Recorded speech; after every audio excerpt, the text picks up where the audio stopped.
Boa tarde a todos, sejam bem-vindos. Como sempre, é um prazer recebê-los em mais um evento da KPMG. Meu nome é Marcos Vinícius, eu sou o líder de techs da KPMG aqui no Brasil e para a América do Sul. Hoje, a gente organizou esse evento para falar de um tema bastante relevante, né? Acho que todos já participaram de alguma forma de um debate ou ouviram falar sobre o tema de ESG, né, que nada mais é do que o meio ambiente, responsabilidade social e governança. É um tema que realmente tem tomado cada vez mais relevância no dia a dia das empresas, no dia a dia empresarial. A gente organizou esse webcast no dia de hoje para falar um pouquinho o que esse tema, né, de meio ambiente, responsabilidade social, governança tem a ver com a nossa área de techs, né? Qual é o nosso papel como profissional de techs nesse novo ambiente? O que a gente precisa saber? Como que a gente deveria se posicionar? O que pode acontecer, na verdade, olhando para esse tema, para os governos, para uma política pública? Então, a ideia aqui é a gente abordar bastante o papel do profissional de techs, das funções de techs nas empresas, das consultorias tributárias, por que não, como a própria KPMG, né, em relação ao ESG. Antes da gente começar, só uma questão administrativa rápida aqui. A gente está com o chat aberto. Fiquem à vontade para interagir com os demais participantes no chat, para postar perguntas. A gente vai deixar a sessão de perguntas para o final, mas, por favor, fiquem à vontade para usar o chat, conversar com os demais participantes. A gente realmente gostaria de ter bastante interação no tema e a gente vai tomando nota aqui das perguntas e no final a gente vai passar por elas. Uma questão também bastante relevante, a gente vai disponibilizar essa apresentação para todos, então não se preocupem, não precisa tirar foto, né? A gente, ao final da apresentação, provavelmente amanhã, a gente encaminha para vocês a versão digital dessa apresentação, então não se preocupe que todos irão receber. No dia de hoje, aqui comigo, para a gente falar desse tema tão relevante, eu tenho a Mariene Coutinho e o Luiz Wolff, ambos sócios da nossa área tributária aqui da KPMG. Né? A Mariene, além de ter um papel super relevante aqui na nossa área de Tax Transformation, liderar a nossa iniciativa de Tax Transformation, ela também faz parte do nosso Global Advisory Council, do KPMG Impact, que é a iniciativa da KPMG conectada com o ESG. E o Luiz Wolff é nosso sócio-diretor de Tax, fica no nosso escritório do Rio de Janeiro, mas é um profissional que tem estudado e tem se aprofundado cada vez mais no tema ESG, e é eles que vão conduzir o dia de hoje aqui com a gente. Sem mais delongas, sem tomar mais o tempo da nossa apresentação, eu queria passar a palavra para a Mariene. Mari, boa tarde e stage is yours. Obrigada, Vinícius. Boa tarde para todo mundo que está aqui conosco. É um super prazer falar desse tema que é apaixonante, que é o ESG. Eu tenho oportunidade de conviver com muitos conselheiros e conselheiras, com outro chapéu que eu tenho aqui na KPMG. Eu sou co-chair da WCD, que é Women Corporate Directors, que é uma fundação americana que promove diversidade nos conselhos.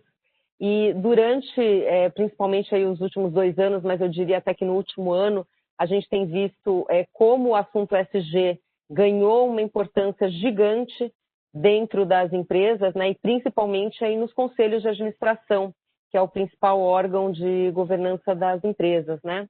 Então, vou falar um pouquinho aqui, primeiramente, sobre o ESG de uma forma mais ampla, e depois eu vou passar para o Wolff para ele falar especificamente sobre o tema de tax, né? Pelo menos a gente coloca todo mundo na mesma página, porque embora seja um assunto muito quente, muitas vezes a gente percebe que existe uma demora para alguns assuntos chegarem realmente na área tributária. Então, a nossa ideia aqui é que a gente cada vez mais consiga trazer temas que são temas quentes de negócios, mas que não necessariamente ainda estão na agenda do dia a dia dos gestores da área tributária, para que a gente possa aí tomar liderança nesses assuntos dentro do nosso dia a dia e nas nossas funções. Estou falando um pouquinho sobre ESG, ou ASG em português, né? E em inglês, o ESG é uma sigla que representa o Environment, Social e Governance, e em português seria o Ambiental, Social e Governança, que é uma sigla que é comumente utilizada no mercado para fazer referência aos principais fatores que mensuram a sustentabilidade e o impacto social de uma empresa ou de um negócio. A sigla, ela é uma sigla mais recente, mas obviamente que toda a questão de impacto ambiental, de relatórios de sustentabilidade, já são temas que estão presentes há muito tempo nas agendas, e mais recentemente começou a se falar muito sobre triple bottom line, sobre o capitalismo consciente, mas o que a gente percebe é que, de verdade, esses assuntos saíram do que seriam o backstage, né, ou alguma coisa mais colateral, e realmente vieram para a primeira página, né? Então, hoje, em qualquer estratégia de uma grande empresa, tem que haver o tema do ESG.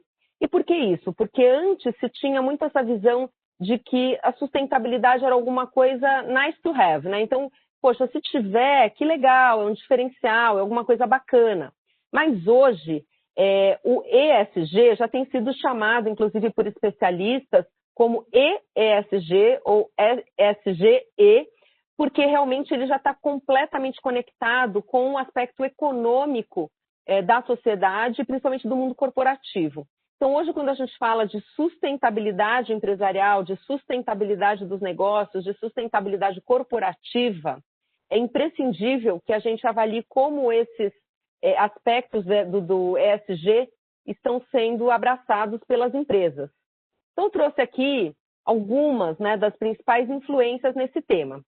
O primeiro deles, eu diria que talvez tenha sido hoje o mais importante, é a pressão que os investidores, principalmente investidores institucionais, mas a gente já percebe isso tomando corpo para qualquer investidor, até mesmo um investidor pessoa física que pode ligar para a sua corretora ou para o seu banco e dizer: eu quero investir o meu portfólio, né? Eu quero ter um portfólio que seja compliant com o ESG, ou que esteja aderente aos princípios e valores aqui de ESG.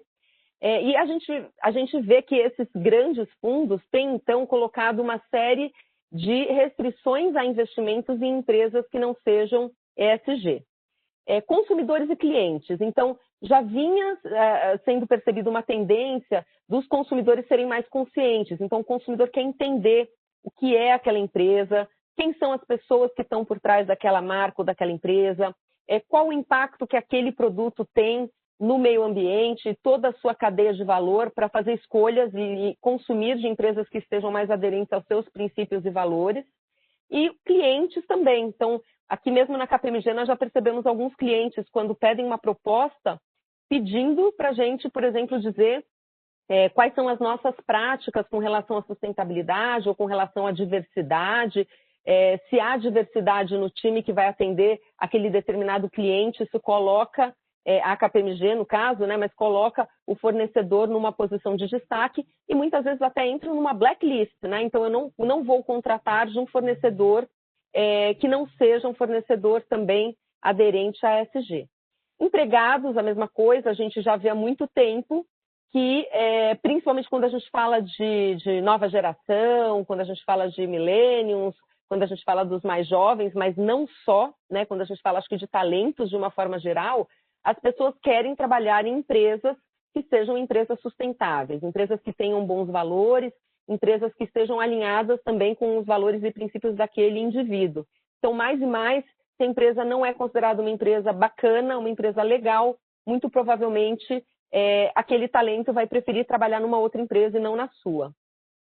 Mídia e cancelamento é um grande propulsor, aqui, um grande driver, né, para a questão do ESG, porque a gente percebe que tanto os órgãos, né, de imprensa, né, a mídia, e aí pode ser a mídia formal, mas muitas vezes até a mídia social, né, por intermédio aí de pessoas que se posicionam, tem feito uma pressão muito grande para que as empresas também sejam ESG, e muitas vezes a gente percebe já, de uma forma até mais recente, a cultura do cancelamento.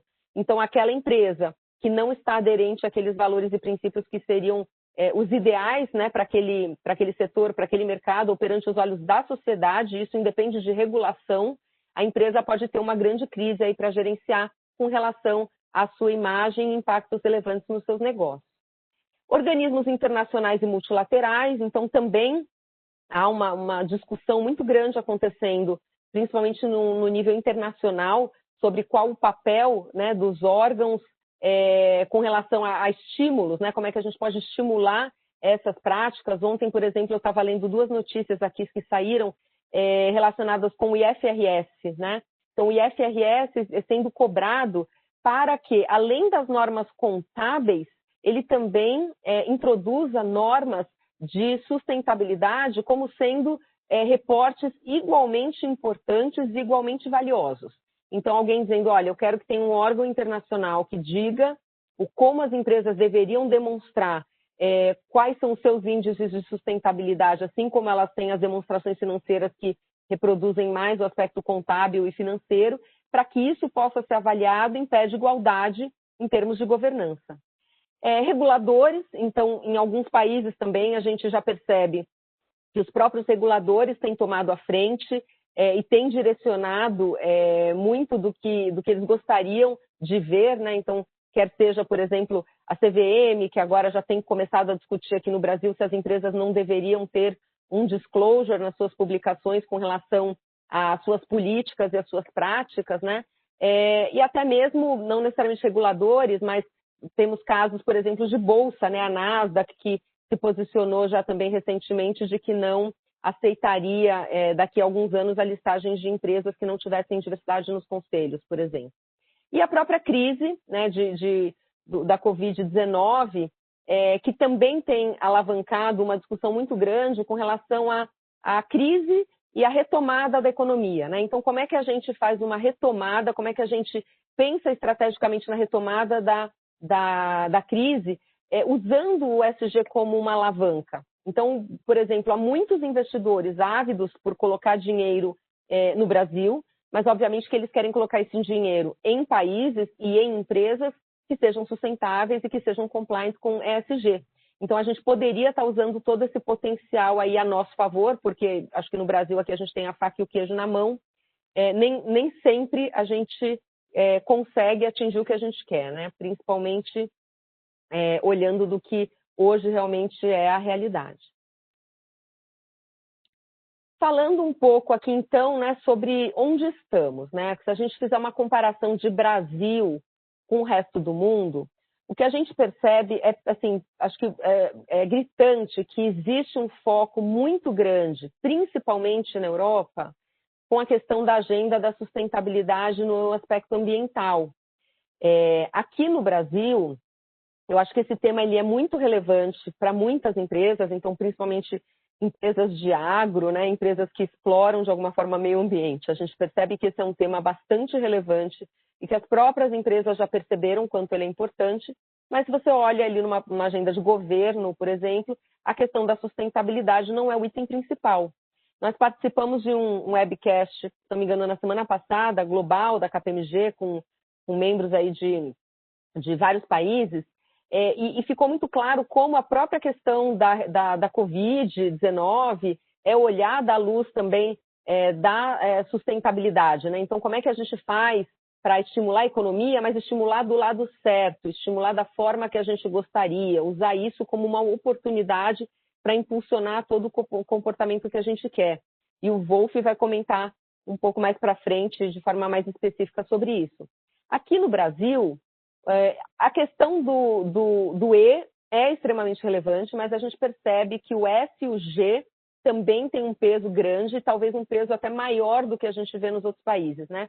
Quando a gente fala do G, que é a governança, a gente está falando de toda uma questão de ética, de compliance, e quando a gente fala de S, a gente fala de toda a questão da responsabilidade social, que obviamente deve permear os negócios aí no seu dia a dia, mas que a gente também viu que durante a pandemia foi o principal assunto, né? Então, todo mundo ficou muito atento para perceber como as empresas estavam se posicionando naquele momento, quer seja com relação aos seus profissionais, aos seus empregados, né? Quais as condições de trabalho que eu vou dar, é uma empresa que vai demitir, é uma empresa que vai fazer de tudo para manter os empregos, é uma empresa que vai olhar para fora também e, de alguma forma, se sentir responsável por ajudar a sociedade de uma forma geral que passa por um momento bastante sensível e delicado.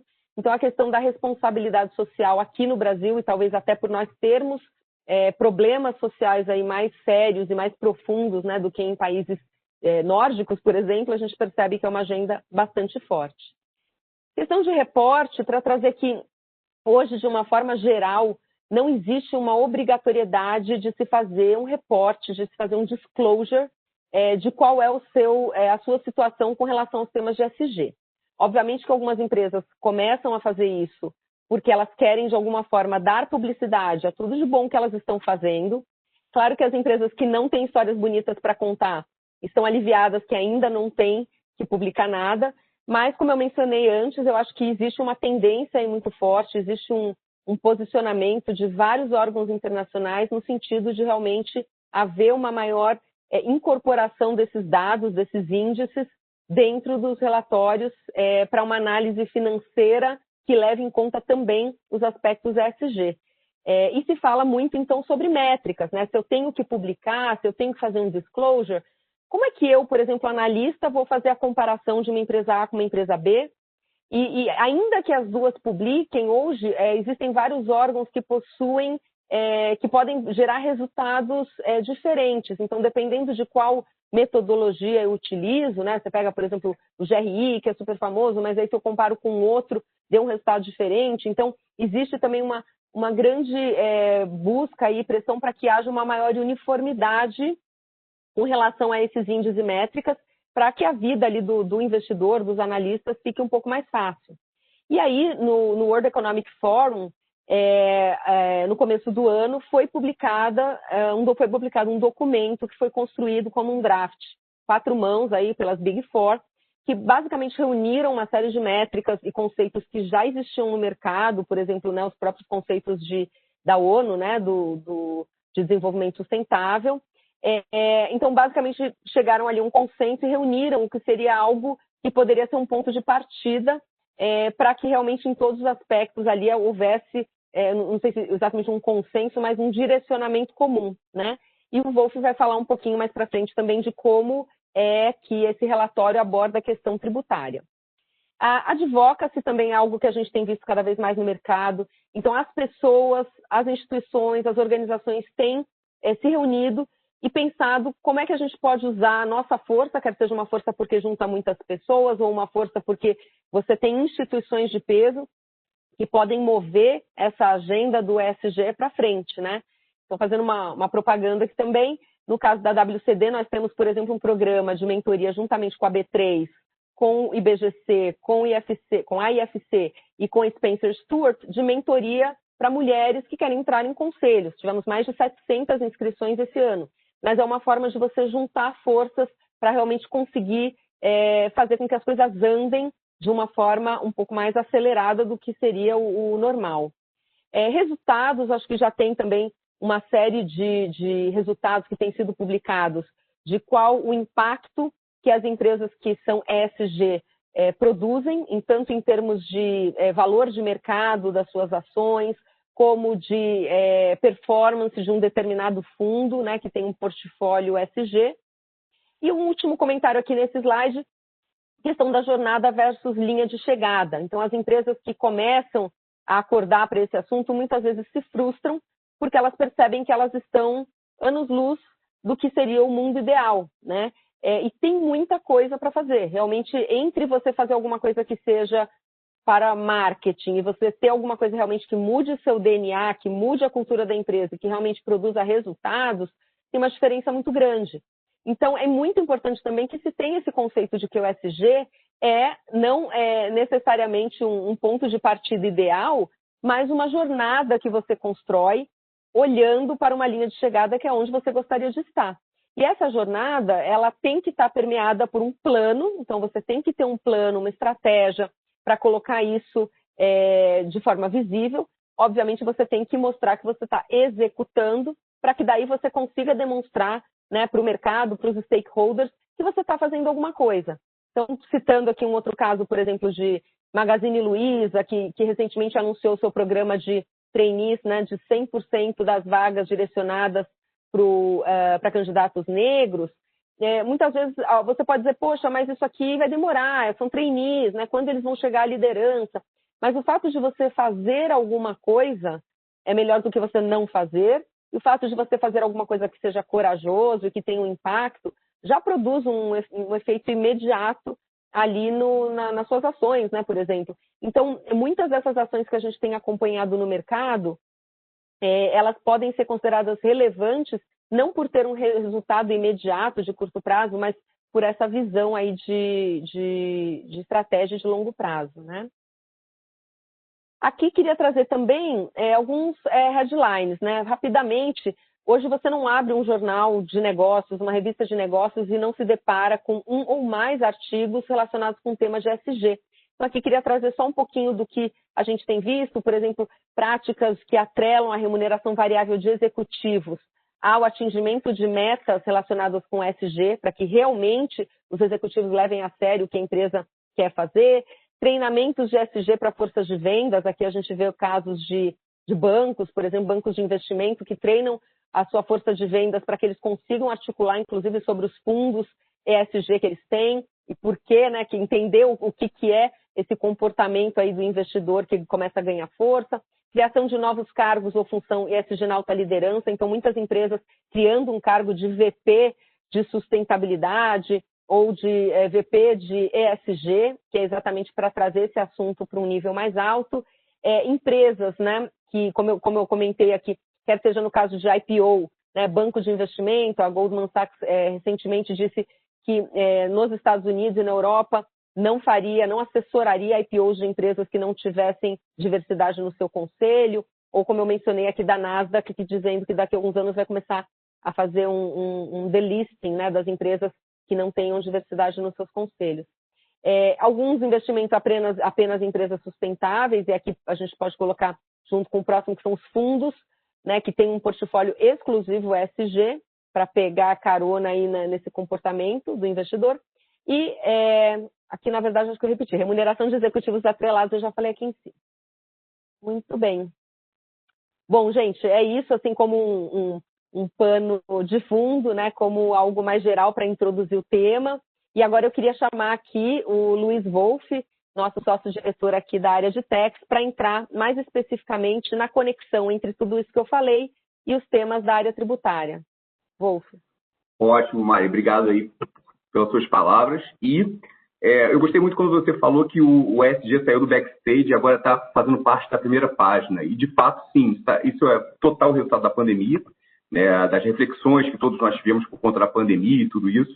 Mas o ESG, por si só, ele não é um novo normal ou uma nova realidade. Ele já estava previsto na lei das SA, aquela lei de 1976, que o acionista controlador tem que se preocupar com a comunidade em que ele atua, com os direitos e interesses. Então, mas, sem dúvida, esse assunto ganhou uma imensa tração por conta dessas angústias pandêmicas que todos nós, os grandes CEOs do mundo, também estão vivendo. Mas aí vem a grande questão e o grande foco. Como é que a ESG se conecta com os impostos, com os tributos? A primeira coisa que se pensa existe uma tributação verde? Existe algo que você use para inibir aquelas atividades que são muito poluentes, que não cuidam direito dos resíduos, que se excedem no uso de água, por exemplo? A grande verdade existe sim 27 países, tá? No Brasil não existe nada muito direto ainda em termos de se punir aquela entidade que seja poluidora, que não faça bem para o meio ambiente. Mas sim caminha para que haja algo nesse sentido no Brasil. Nos debates todos de reforma tributária que eu acompanho de maneira bem próxima, a Vanessa Canado, que é a assessora especial do ministro Paulo Guedes, ela tem falado bastante que ela no projeto de unificação do ICMS, ISS, PIS, COFINS e IPI, ela quer fazer uma alíquota seletiva maior para as empresas que geram contaminação de meio ambiente. Então, quer dizer, existe um primeiro esboço no Brasil para que a gente se junte a esses 27 países do mundo que já têm práticas de tributação verde. Tá? Então, não é bem por aí ainda que a gente fala de uma conexão ESG e Techs no Brasil. Não é esse o caminho por enquanto. Um segundo caminho que é real é a conexão entre o S, né, e os tributos. Por exemplo, toda vez que o empregador paga o salário de 100 para o empregado e recolhe 20 a título de contribuição para o INSS, ele está financiando o bem-estar futuro daquele empregado que vai poder tirar sua aposentadoria, por exemplo. tá? Toda vez que o empregador, que um contribuinte pessoa jurídica, paga 1,65% de PIS, ele está financiando as políticas de seguro-desemprego. Quer dizer, existe essa conexão, de certa forma, que não existe, por exemplo, no caso de uma empresa que contrata funcionários em condições análogas à escravidão. Digamos que exista uma oficina de costura, que são vários venezuelanos clandestinos trabalhando lá. Essas pessoas não têm nenhum pagamento de INSS, recebem salários de fome, e, obviamente, a empresa que os contrata dessa forma, que não tomou o seu cuidado com os fornecedores, ela não é cumpridora de ESG, especialmente no campo do S. Ok. E aí, para ir para o próximo slide, eu queria antes dar para vocês uma microaula de direito tributário. Tá? Porque é o seguinte, para que serve o Estado, primeiramente? O Estado ele serve para realizar o bem comum de nós cidadãos, ou seja, se existe um professor de escola pública, se existe um policial que nos protege, todos esses gastos que o Estado incorre, eles têm que ter alguma fonte de financiamento. Tá? E essa fonte de financiamento primordial é através do pagamento de tributos. Tá? Agora está vendo, por exemplo, todo esse debate da vacina, com a vacina, se é chinesa, se é Pfizer, enfim, obviamente eu não vou comentar disso, não tenho nenhum conhecimento técnico do assunto, não sou infectologista, mas seja como for, seja a vacina que o governo do Estado de São Paulo vai trazer ou a vacina que o governo federal vai trazer, tudo isso vai ter um custo muito relevante envolvido, que vai, como eu falei, vir primordialmente da arrecadação de tributos do Estado de São Paulo ou do governo federal. Tá? E por que eu falo primordialmente? Porque o Estado também pode receber dinheiro de outra forma, que é através das chamadas receitas originárias, que elas advêm do Estado exercendo uma função de empresário. Exemplo, quando o Estado é sócio de uma empresa pública, os dividendos pagos por aquela empresa, digamos, o Banco do Brasil, aqueles dividendos entram também para o cofre do Estado. Quando o Estado é dono de algum imóvel, digamos, um estádio de futebol, e o aluga para eventos esportivos ou para festas em geral, seja lá o que for, o Estado recebe um valor de locação. É o Estado exercendo sua função de empresário, mas isso é extremamente raro. Na realidade, a grande forma que o Estado tem de arrecadar, de colocar dinheiro para dentro dos cofres públicos é através da imposição de tributos sobre patrimônio, renda ou consumo. Por exemplo, toda vez que uma empresa tem um lucro de 100, ela tem que pagar para o Estado, na verdade para o governo federal, 34 a título de imposto de renda e de contribuição social sobre aquele lucro que ela obteve. Então, é uma riqueza, então é uma receita derivada que o Estado tem. Derivada não por ser a segunda relevante, mas sim por ser derivada do patrimônio, consumo ou renda de outro. Né? Mas sem dúvida, representa muito mais de 90% do tanto de receitas públicas que são usadas, como eu falei, para financiar o pagamento do policial, da professora, do Sistema Único de Saúde do Brasil, por aí vai. Então, trocando em miúdos, aonde que eu quero chegar? Uma empresa que não paga de forma adequada o seu quinhão de impostos devidos, seja porque ela simplesmente sonega, ou seja porque ela tem alguma espécie de tratativa por fora com a autoridade fiscal, algumas dessas práticas altamente condenáveis, essa empresa ela não está sendo ESG compliance, ela não está cumprindo com o dever dela à sociedade. Tá? E aí, o que a gente começa a ver como algo sendo feito por grandes grupos multinacionais, tá? São empresas preparando relatórios de transparência fiscal. Tá? Eu vou chegar lá daqui a pouco, mas isso não, como a Mari até bem já introduziu, isso não é obrigatório em termos de Brasil. Na verdade, a Receita Federal sabe tudo da vida do contribuinte, sabe quanto que ele vendeu, para quem ele vendeu, sabe quanto o diretor recebe, quanto cada empregado recebe, tudo. Mas isso é uma transação entre Receita Federal e contribuinte, e CNPJ. Mas o que se vê cada vez mais são as empresas preocupadas em mostrar para o grande público, seja para a imprensa, para investidor, o quanto que ela paga a título de tributos, vis-à-vis, por exemplo, o quanto que ela teve de lucro ou de receita em determinada jurisdição. Tá? Se ela tem algum regime especial obtido, por exemplo, se uma empresa tem atividade na Zona Franca de Manaus, se ela utiliza o benefício do Reporto, Repetro, Rede, tudo isso, a empresa também, de maneira transparente e voluntária, informa isso para potenciais investidores, para o mercado em geral, para as pessoas saberem o quanto que ela contribui com o seu quinhão para o bem comum, né? E chega até, em alguns casos, a detalhar o nível de relação com as autoridades fiscais, quantos litígios que tem aberto, por exemplo, para que todo mundo saiba que aquela empresa contribui, né? Na verdade, até essa é a origem do termo contribuinte, né? Contribui para o bem comum. Como eu disse para vocês, gente, essa transparência não é obrigatória, está se surgindo de forma voluntária por algumas empresas que querem mostrar que estão retribuindo quem é um devido, né? Não há obrigação legal no Brasil. Para quem trabalha com tax, aqui deve lembrar muito bem de um debate que tivemos há uns 7, 8 anos atrás, que foi acerca daquela medida provisória 685. A MP 685, ela não chegou a ser convertida em lei, mas em linhas gerais ela previu o seguinte, que o contribuinte tem que abrir para a Receita Federal qualquer planejamento fiscal que ele faça, tá? Isso não chegou aí adiante. O que a gente tem que é um pouquinho próximo disso em termos de Brasil, é uma declaração que tem que ser apresentada pelas empresas multinacionais brasileiras que faturam mais de 2 bi ano. Que é uma mínima fração de empresas brasileiras que apresentam essa declaração, a chamada declaração país a país. Enfim, voltando então ao que eu falei antes, não existe, em linhas gerais, uma obrigatoriedade de ser transparente fiscal no Brasil. Mas existem inúmeras benesses que são adquiridas por aquelas empresas que são transparentes. A primeira delas tem muito a ver com a cultura do cancelamento, que a Mariane falou, né? Que é a questão de reputação. Ninguém quer ter protesto na porta do seu escritório, no centro do Rio, em Botafogo, na Faria Lima. Ninguém quer ter manifestantes exibindo cartazes contra aquela empresa que, de alguma forma, corrompeu fiscais ou pagou menos tributo do que era devido, tá? Existe até um termo em inglês para esse tipo de postura, quando as pessoas se revoltam, quando existe esse cancelamento fiscal, que é o chamado tax shaming. Então, quer dizer, uma empresa que quer manter a reputação dela em dia, é bastante bacana que ela seja transparente. Tá? Um outro motivo que é super relevante é que, e tem a ver com o terceiro e com o quarto bullet aí, é que é bem melhor você ter relações abertas com o fisco entender claramente como é que funciona a sua metodologia de custos, de receitas, quanto de margem de lucro você tem, como é que funciona o seu nível de preocupação com EPI de empregados, por exemplo, e aí vai, né? E isso é uma questão que, na verdade, é bom ter relações abertas, é péssimo ter conflitos com qualquer pessoa, a gente sabe disso. Mas envolve também uma estratégia, porque qualquer contencioso tributário é muito caro. A gente sabe que uma multa, se você deixar de pagar 100 de tributo, você vai pagar, e se você for autuado, você vai pagar no mínimo 175. 100 de multa, mais 75, 100 do tributo, do principal, 75 de multa, ainda vai ter uma Selic envolvida no meio do caminho. Então, quer dizer, vale muito mais a pena você pagar os tributos em dia, né? Ou seja, é uma estratégia da empresa para evitar conflito, para evitar o custo do contencioso administrativo, e isso torna, esse é um ponto que a Mari falou também, as empresas ESG, em geral, elas são mais lucrativas do que as empresas não ESG, porque uma empresa ESG tem mais previsibilidade de resultado, é mais perene o resultado dela, porque ela não vai ter grandes contenciosos ambientais, trabalhistas e nem tributários, tá? Então, é parte da estratégia também essa questão de ser transparente. Ser ESG, ser transparente sobre o quanto se paga a título de tributos. Ok. E aí, voltando para uma outra questão também que já foi introduzida, é como é que está a situação global.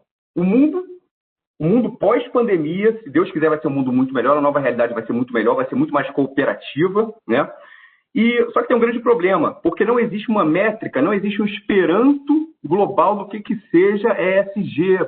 Pode ser, os critérios de ESG da Indonésia podem ser diversos dos critérios da França, do Brasil, da África do Sul, por aí vai.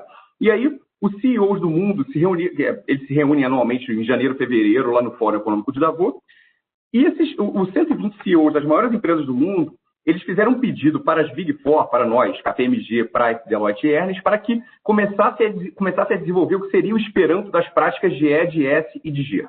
Tá? Aí a gente está falando de umas 30 e poucas métricas, eu não lembro de cabeça agora qual o número, mas são padrões que devem ser utilizados de maneira igual no mundo inteiro para que se avalie se determinado investimento é ESG compliance ou quanto não é, o que precisa melhorar para que seja. Tá? Então, isso é um dever de casa, essas métricas em conjunto é um dever de casa que nós aqui da KPMG estamos trabalhando muito nisso. A gente tem até um grupo de Tax Transparency, que eu sou o representante Brasil desse grupo, né? E o que a gente tenta e nesse grupo a gente discute bastante sobre o que seria o conceito de transparência fiscal. E o conceito de transparência fiscal, em linhas muito gerais, é o que está ali em inglês, do lado direito da tela, que eu extraí isso diretamente de um documento que o World Economic Forum publicou agora em setembro. O que ele espera ver a título de tributo total de tributos pagos. E várias questões surgem a partir desse conceito. Porque, por exemplo, uma empresa que paga royalty pela exploração de petróleo ou royalty pela exploração de recurso mineral, essa empresa, isso que ela paga, isso é tributo ou não é? Aquele tributo que vem na nota, mas que é cobrado diretamente do consumidor, como é que funciona isso? Se eu devo reportar isso como foi cobrado diretamente do consumidor dentro da nota, e isso não deve ser reportado. Então, tem várias questões. Tributo sobre folha, tem que ter um campo específico. Então, quer dizer, nós estamos discutindo muito isso, né, desde que o Fórum Econômico Global soltou o documento desde setembro. A gente tem uma força-tarefa dentro da KPMG, assim como tem dentro das outras 3 Big Four, para que se chegue a um denominador comum, né? Espero que isso seja ainda no próximo ano. Enfim. E aí, falando de próximo ano, quais são as perspectivas fiscais que eu tenho para 2021 e conectadas com a ESG? Primeiro ponto, todo mundo aqui acompanhou que segunda-feira foi oficializada a vitória do Biden nos Estados Unidos. O que isso pode acarretar em termos fiscais? Primeiro ponto é que provavelmente, isso se discute bastante nos Estados Unidos, provavelmente vai se aumentar a alíquota do imposto de renda da pessoa jurídica americana. Era 35%, foi para 21% na administração Trump, se fala agora em 27%. E do ponto de vista de tem algo muito importante, que o novo presidente Biden, ele já falou que pretende voltar ao Acordo de Paris, que foi aquele acordo de 180 e tantos países que o Trump deixou, né, que é um acordo para se evitar mudanças climáticas, para que se reduza o nível de emissão de carbono e tal. Mas o presidente Biden vai voltar ao Acordo de Paris, o que é até um sinal de voltar ao multilateralismo, tá? Ou seja, o ESG vai ganhar mais tração ainda em termos de Estados Unidos, né? A gente tem aqui a reforma tributária caminhando no Brasil. Eu sei que reforma tributária é assunto velho, a gente teve bastante novidade essa semana, bastante novidade, na verdade, não teve bastante novidade, a gente teve grandes novidades no sentido de que não vai sair do lugar tão cedo, pelo menos até março não deve sair do lugar, nem, não deve ter nada andando a respeito disso. O foco está para aprovação de lei de diretrizes orçamentárias e para, claro, a eleição do presidente das duas casas, seja Câmara, seja Senado. Então, quer dizer, até março eu não espero que tenha grandes novidades de reforma tributária, né? E mesmo que tenha, se tiver qualquer novidade tributária em março de 2021, regra geral, vai começar a ser cobrado só em 1º de janeiro de 2022, tá? Regra geral. Tem algumas exceções, mas que não vem ao caso. Mas em qual caminho vai seguir a reforma tributária no Brasil? Uma discussão que é opinião pessoal minha, não é tanto opinião de firma, ainda que eu saiba que vários outros sócios também têm essa opinião, é o seguinte: faz sentido que se reduza a tributação sobre folha de pagamento no Brasil, tá? É muito caro se contratar um empregado no Brasil. Isso acaba gerando muita pejotização, acaba gerando muito emprego de maneira ilegal. Quer dizer, a pessoa, na verdade, é empregada, mas ela não consta na folha de pagamentos porque o empregador não tem dinheiro para...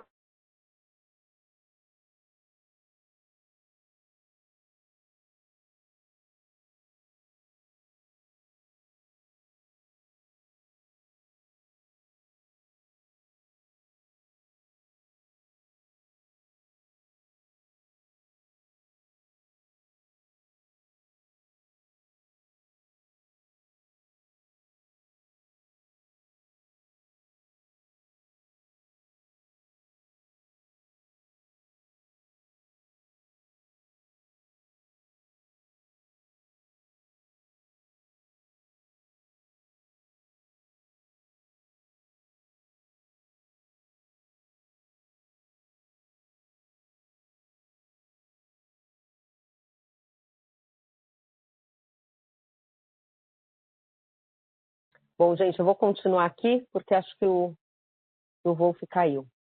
Bom, então ele estava falando aqui sobre fazer ou não sentido, né, ter a tributação sobre folha de pagamento.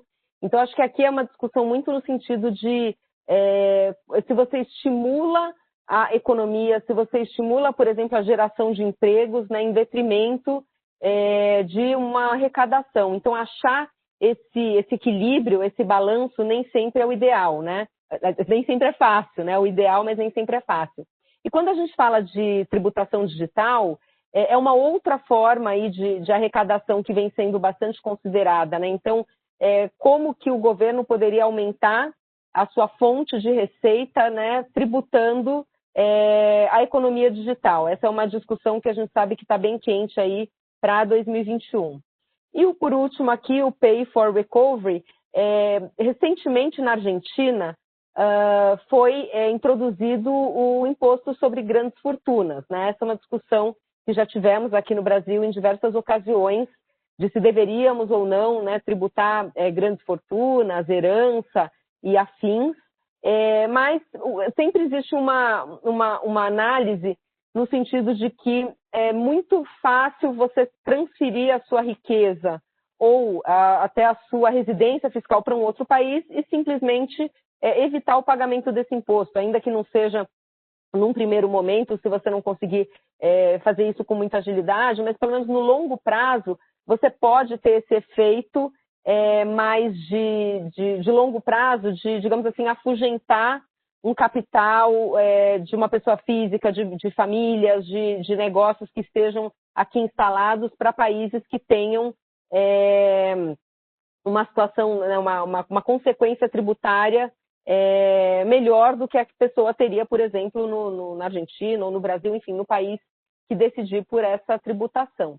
Eu acho que essas discussões, elas não são fáceis, mas eu acho que a questão aqui é o quanto do ESG está permeando essas análises, né?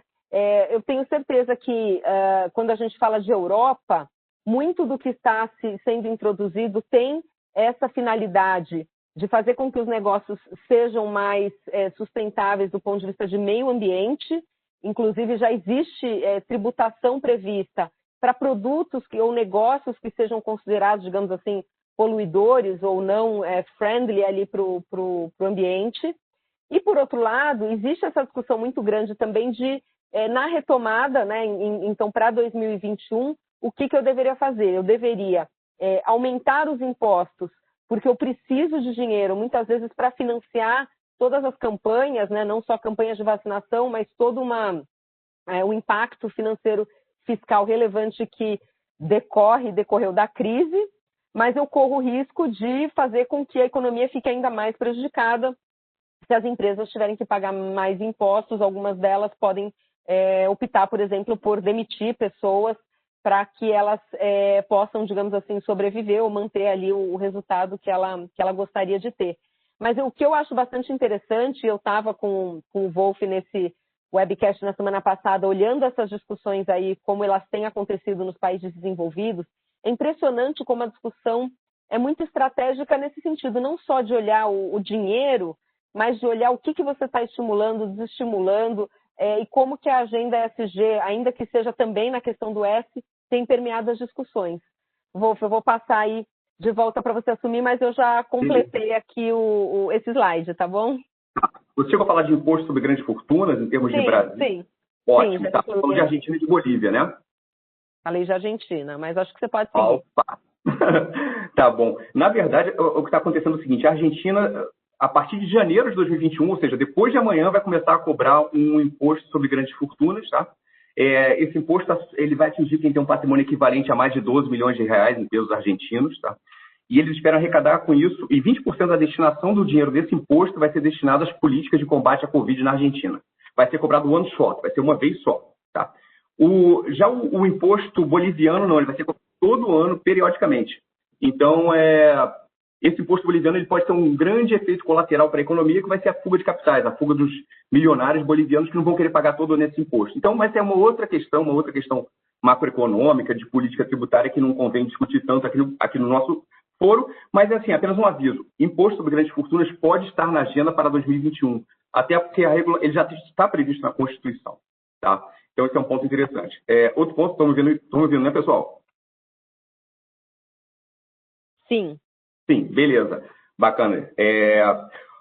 Então, existe um cenário que teremos muitas alterações tributárias ao longo de 2021, tá? E a gente está preparado para ajudar vocês no que for preciso em relação à preparação de reporte, por exemplo, para evidenciar para mercado, para investidores, para um futuro IPO, ou apenas para a imprensa mesmo, sobre o quanto vocês pagam de tributo, política tributária adotada, ou se vocês ainda não tiverem dentro desses parâmetros, o que se precisa fazer para chegar num nível de compliance mais forte para que a empresa de vocês possa ser considerada ESG compliance. Ou seja, a gente pode ajudar na estratégia de como se posicionar em termos de ESG para techs no futuro próximo. Tá?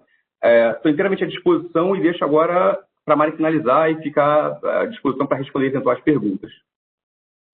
Excelente, Wolf, obrigada. Eu acho que esse último ponto aí foi bem fundamental, porque eu acho que a gente já percebe que essa é uma tendência que veio para ficar, né? Então, assim como se exige a transparência no SG de uma forma bem ampla, qual que é a sua prática com os seus funcionários, seus empregados, como é a sua prática na sua cadeia de fornecedores, como é a sua prática com relação à diversidade, enfim, tudo isso já está sob um grande escrutínio.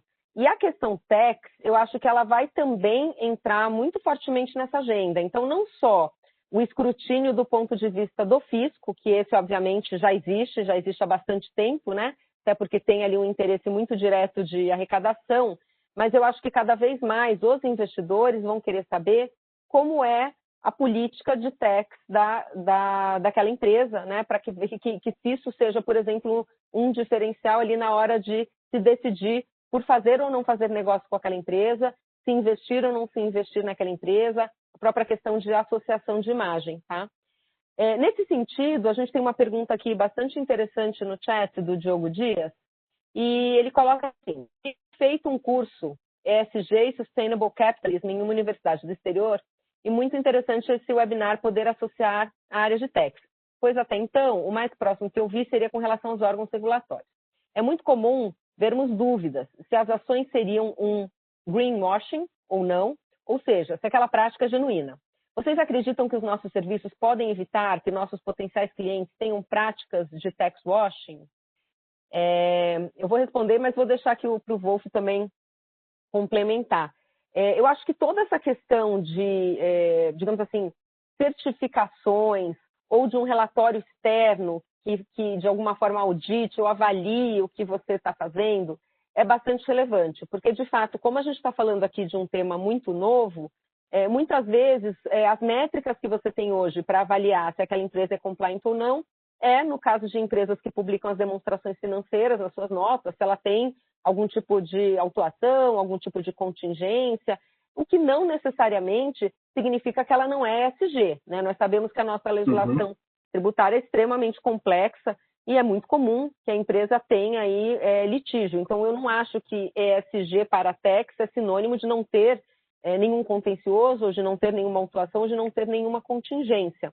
Mas, obviamente, que a partir do momento que você desenvolve uma métrica, né, e como o próprio Wolf colocou, por exemplo, um relatório de transparência que seja publicado, dizendo quais são os seus valores, quais são as suas políticas, quais são as suas diretrizes no tocante ao tema tributário, se é aquela empresa que, né, é compliant com a legislação, é aquela empresa que tem órgãos até de governança dentro da empresa, instâncias que podem avaliar, né, o nível de risco que a empresa está assumindo e em que bases ela está assumindo aquele risco. Então, se realmente é uma discussão baseada numa interpretação jurídica bem embasada e sólida e bem avaliada, e não algo, como o Wolf colocou aqui, que a pessoa pode sentir vergonha depois de ter feito, eu acho que já é um bom caminho.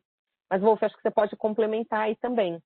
Você falou um ponto interessante, Marine. A nossa legislação tributária ela é extremamente complexa. Aliás, esse é o propósito principal da reforma tributária, fiquem certos de vocês, não é reduzir tributo.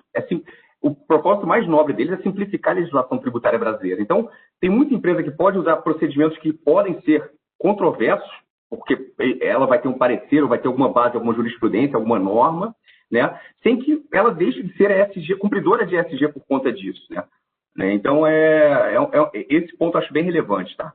Que falar que a gente espera muito, todos os profissionais de tax, a gente espera que a legislação fique mais simples, mais direta de ser cumprida, especialmente a gente que trabalha muito com cliente estrangeiro. A gente sabe da dificuldade, por exemplo, de explicar como é que funciona a legislação de CMS para investidor estrangeiro aqui no Brasil. Então, a gente espera que a legislação tributária fique mais simples e que a gente tenha mais condições de avaliar de forma mais fácil se a empresa é ESG ou não é. Mas, assim, a grande questão é, quem não faz nada para ter vergonha no tax shame,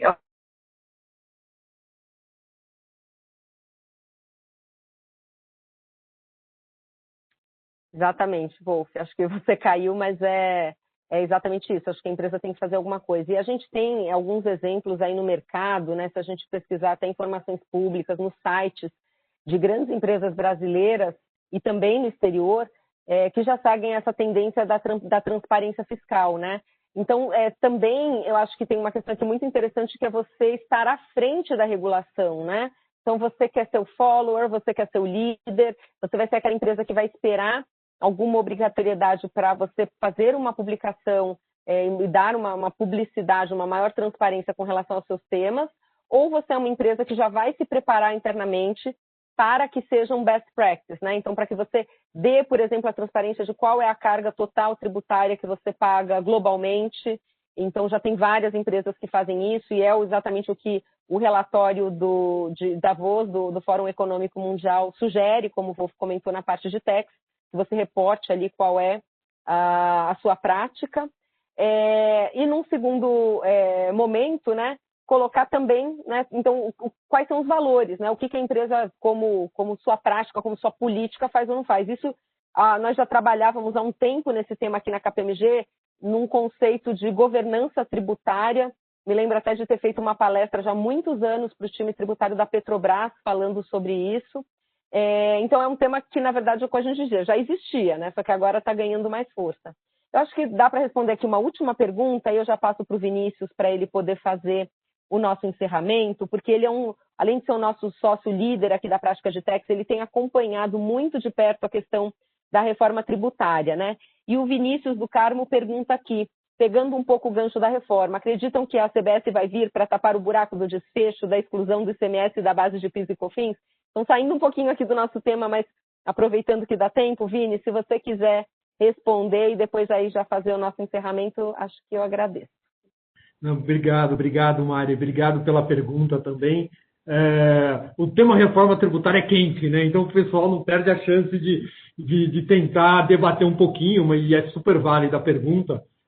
Eu acredito que a CBS ela não vem com esse único propósito, né? Eu não diria que a proposta da CBS ela foi feita pensando na questão do ICMS, da exclusão do ICMS na base do PIS/COFINS e eventual distorção de a gente tomar o crédito pelo valor cheio e sobre a base de cálculo da saída, o ICMS não é base, isso de fato gera um problema. Tem a recuperação dos créditos tributários do passado, que gera um efeito relevante nas contas públicas.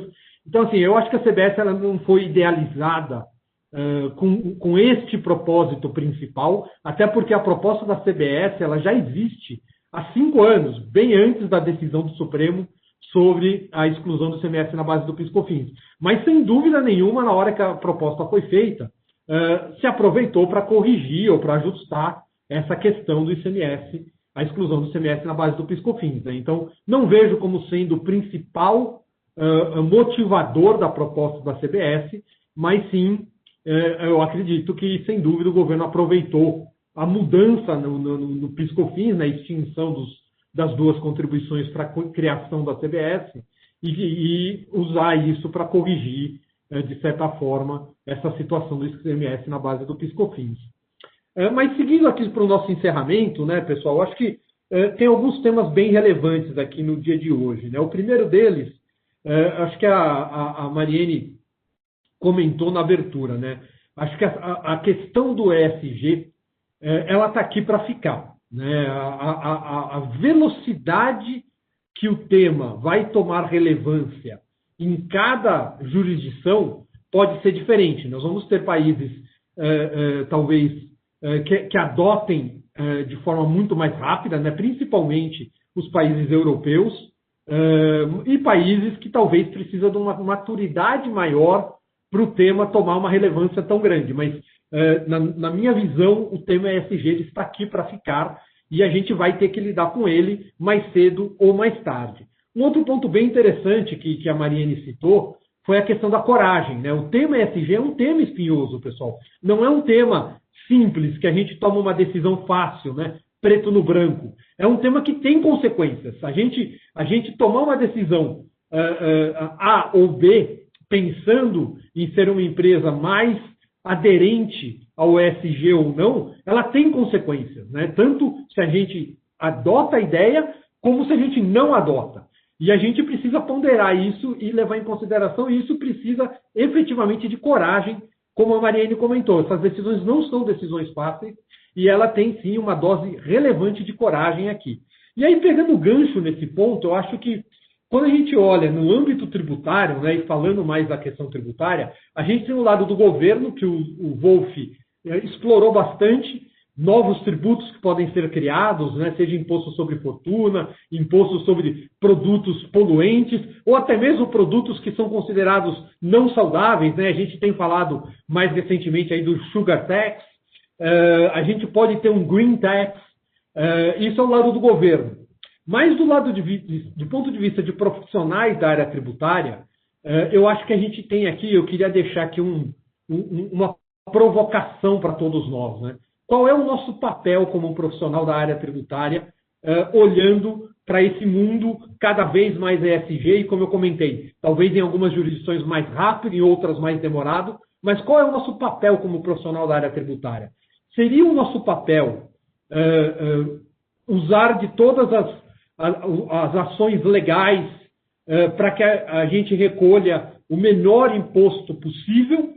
Ou seria o nosso papel organizar a nossa área tributária e os negócios das nossas empresas de uma forma que a gente faça nossa contribuição justa para a economia e para a sociedade? Como o Wolf comentou, no final do dia, o imposto, na verdade, ele tem um papel social. Ele é a maior fonte de receita do governo para conseguir fazer as suas ações como governo, e muitas dessas ações sociais.